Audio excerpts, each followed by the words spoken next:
Hello, it's the 17th Saturday after Pentecost, and our reading today is out of Matthew chapter 5, verses 17 to 20. Just 4 verses here, 3 statements by Jesus, but they set up the rest of the Sermon on the Mount.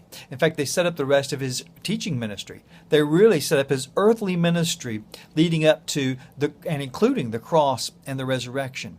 And he starts off by saying here that he's not come to destroy or to set aside the law and the prophets, but to fulfill them. And in fact, until heaven and earth disappear, not even the tiniest bit will disappear until it's all come true. And that's what he does, both in his teaching and in his work through the cross and the resurrection. He fulfills the law. He fulfills the ceremonial law. He fulfills the moral law.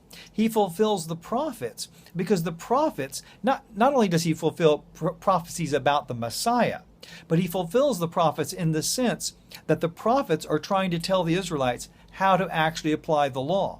They were trying to tell them what it means to live God's way in your heart.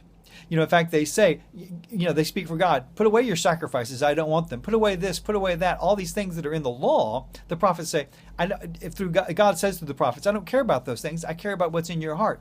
Jesus fulfills that both in his life and in his teaching.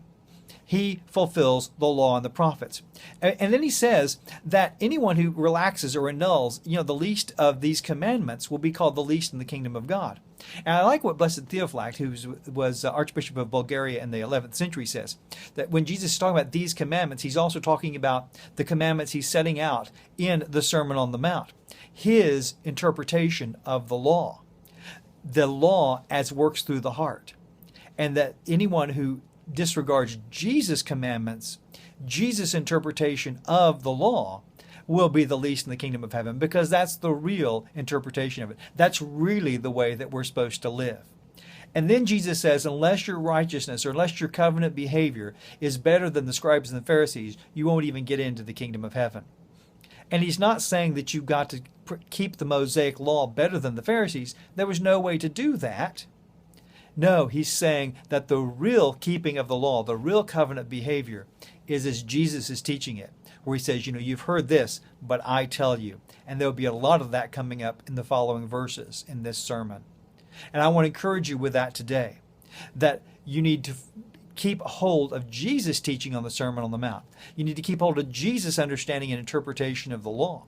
You need to keep a hold of Jesus' righteousness that's fulfilled in the cross and the resurrection. I want to encourage you with that, because then you'll find your way into the kingdom of heaven. I look forward to seeing you tomorrow.